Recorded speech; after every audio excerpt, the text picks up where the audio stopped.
Сәлем, менің есім Кристиана. Қыздар мен атымды естігеннен естері кетіп сыртынан ғашық бола береді. Түрім де келісті. 15 жасымнан бастап қыздар артынан жүгіре бастады. Бірақ мен өзіме ұнайтын қызды әлі кездестірген жоқпын. Мен Нью-Йорк штатындағы беделді университеттердің бірінде оқимын. Онда негізі Ротшильд, Рокфеллер сияқты дәулетті отбасылардан шыққан ол қыздар білім алады. Сондықтан да ретро стилінде өтетін би кештері үйреншікті нәрсе. Мені сондай кештердің біріне шақырды. Әрине мен бас тарта алмадым. Өйткені бұл болашақта жақсы қызметке орналасу үшін қажетті адамдармен танысуға керемет мүмкіндік. Менің де әулетім бір кездер байлардың қатарында болған. Алайда ағамның арқасында тұрмысымыз нашарлап, қоздан құлағандай болдық. Әр түрлі костюм киіп келген қоғамның бал қаймақтары арасынан мені байқамау мүмкін емес еді. Мен сияқты сымбатты жігітті көрмеу күнә шығар десем ба, зәулім сарайдың иелері өзімен қарыз беруші кекермен әулетті. Кеш керемет уайымдастырған екен. Аянбай барын шашыпты. Оркестр, түрлі тағамдарға толған ақ дастархан. Бүгін кештен құр кетпейін деп келе сала бір-екі қызды сыртынан таңдап қойдым. Қап, ақмақ басым-ай, мен үй иесінің қызын биге шақырмаған екенмін ғой. Сол жерде жүргендерден оның кім екенін сұрастырып алдым да бір шетте билеп жүргендерді қызықтап отырған қызға жақындадым. Жасы небәрі 15-те, арықтау келген сары шашты қыз.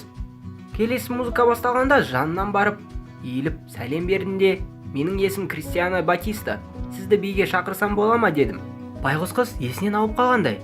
Мен сияқты көрікті жігіт биге шақырғанына сене алар емес. Мен оның қолынан ұстадым да орнынан тұрсын дегендей тартқыладым. Әрине енді соншалықты қатты жұлқыламадым.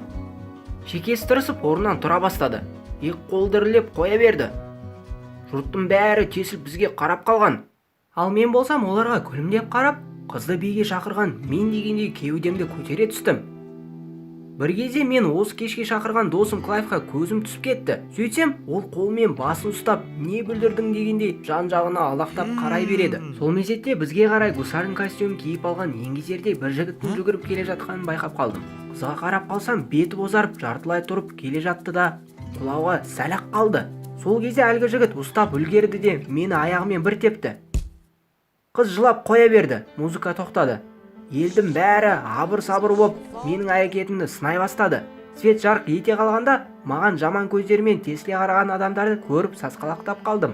Досым қолымнан сүйреп залдан алып шықты. Я, ақмақтық жасағанды түсіндім де бірге жүгіріп шығып кеттім. Жол-жөнекей үй иесінің қызы Виоланың 10 жасында жол апатына ұшырап мүгедек болып қалғанын білдім. Бүгінгі би кеші көңілін аулау үшін әдейі ұйымдастырылған екен. Ал мен болсам кештің сәнін бұздым. Неге ол туралы маған айтып ескертпедің бе деп досым құлағын жедім.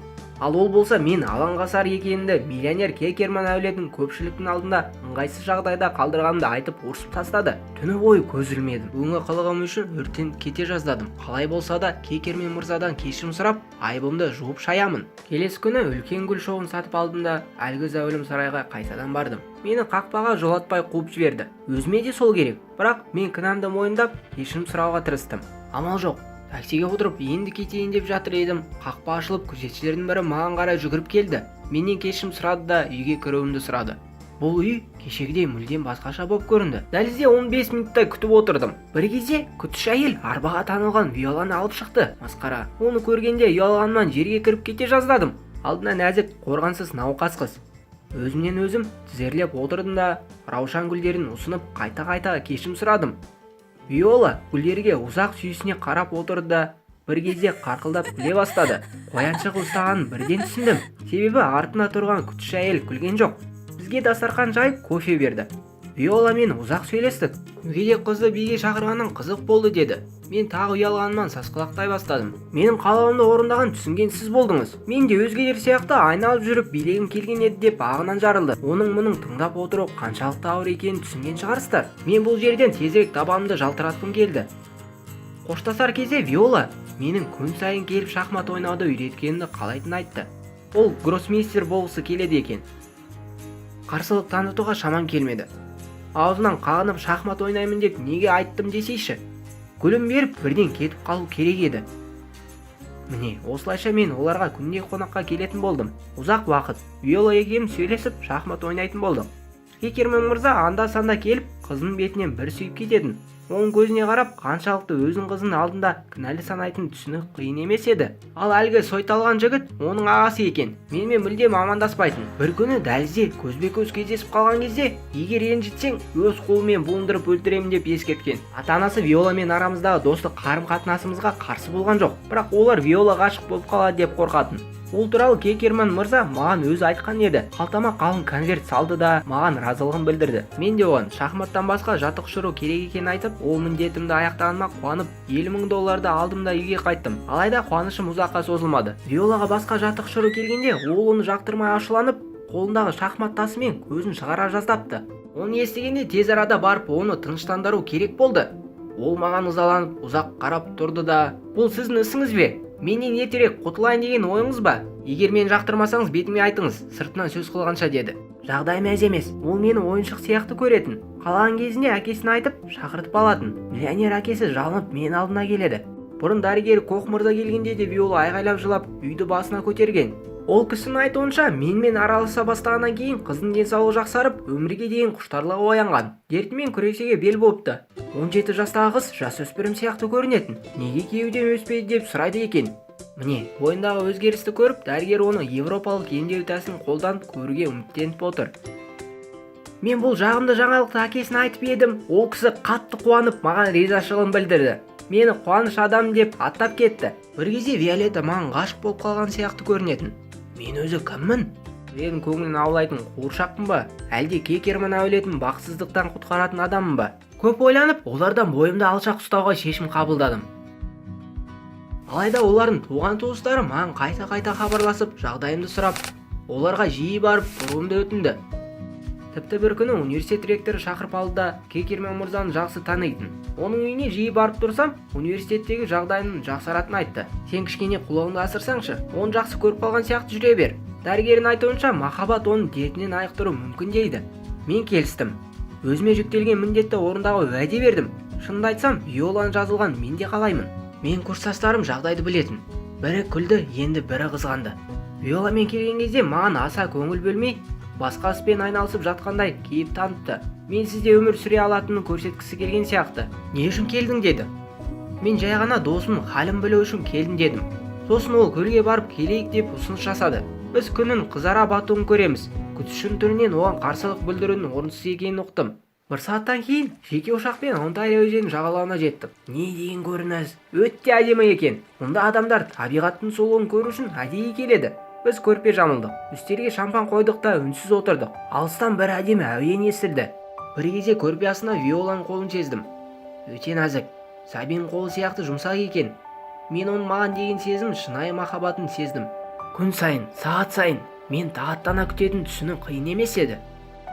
Бетіне қарасам, күн сәулесімен жүзі нұрланып кетті. Ол да маған қарады да, егер мен кенеттен өліп кетсем, сен шексіз сүйген, шынайы сүйген адам болғанын ұмытпа. Ол мен деді. Оны естігенде жүрегім елжіреп, оны құшақтап бетінен сүйдім. Бұл ай романтикалық сәттерде толы болды.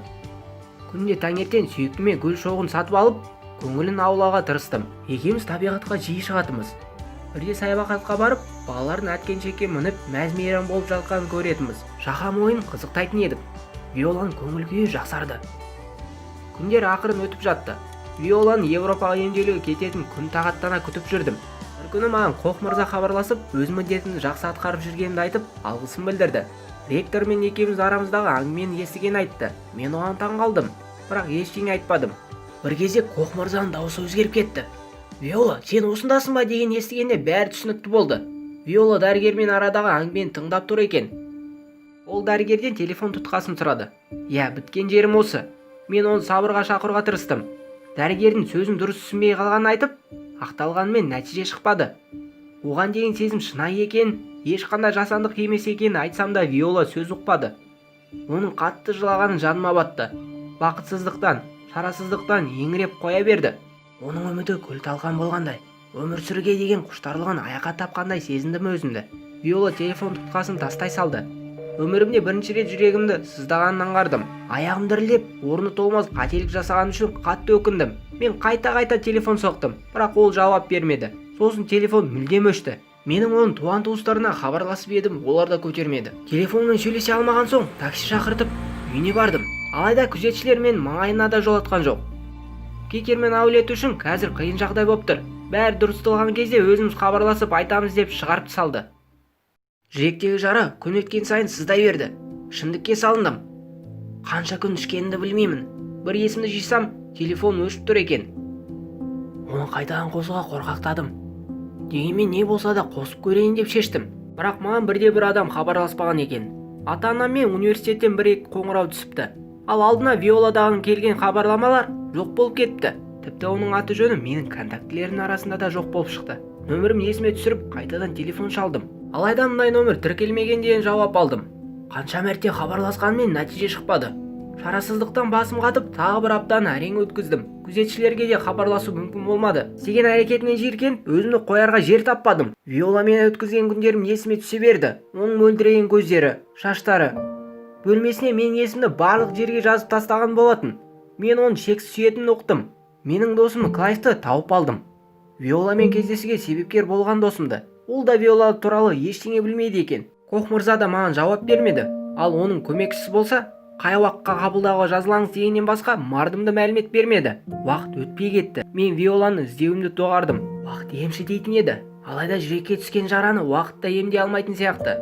Үлкен қателік жібергенім үшін, бар адамның өмірін талқан еткенім үшін өзімді кешіре алмайтын шығардым. Мен Кристиана Батистамын. Иә, менің атым өте әдемі. Бірақ менің жаным сондай керемет деп айта алмаймын. Қорқақ, жауапсыз адаммын. Махаббаттың қадірін білмеген жанмын. Шынайы махаббат адамға бір-ақ рет беріледі. Ол үлкен сый екен. Ал мен қол үзіп қалдым. Достар, менің оқиғамды соңға дейін көрсеңдер, лайк басып пікір жазыңдар.